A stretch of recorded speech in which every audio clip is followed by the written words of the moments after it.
फुलपाखरू होऊन मन उडतं की नाही? खरंच फुलपाखरू होऊन मन उडतं की नाही? खरंच सांगा, माणूस प्रेमात पडतं की नाही? तुम्ही आणि ती दुसरं कोणीच नसतं, तुमचं मन एकमेकांच्या डोळ्यामध्ये हसतं. मग तुम्ही तिला जरा जवळ ओढून घेता, कधीच नाही सुटणार अशी घट्ट मिठी देता. नेमका अशा वेळी स्वप्न मोडतं की नाही?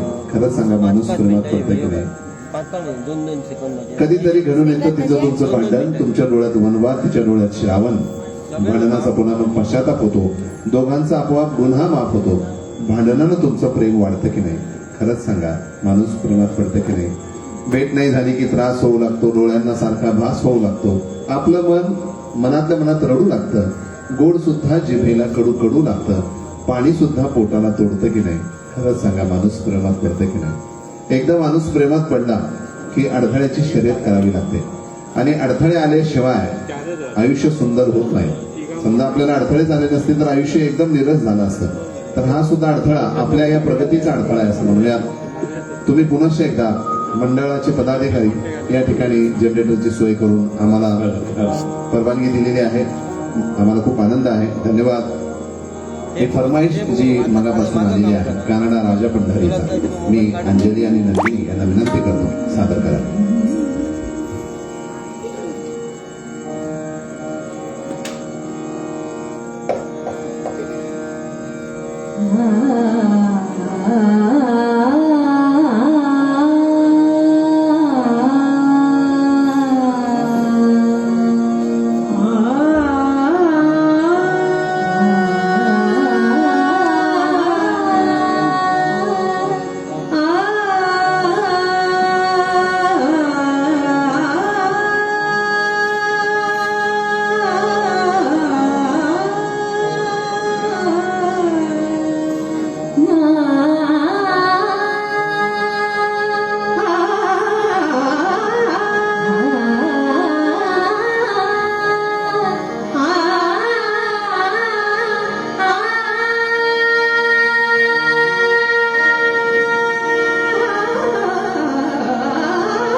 अतिशय सुरेख अशा आवाजाने आणि संपूर्ण टीमने परत एकदा लाईट गेल्याच्या नंतरही आपल्या मैफिलीत रंग भरलेला आहे आणि पूर्ववत आपली मैफिल त्या स्टेपला येऊन थांबलेली आहे जिथून आपण थांबलेलो होतो.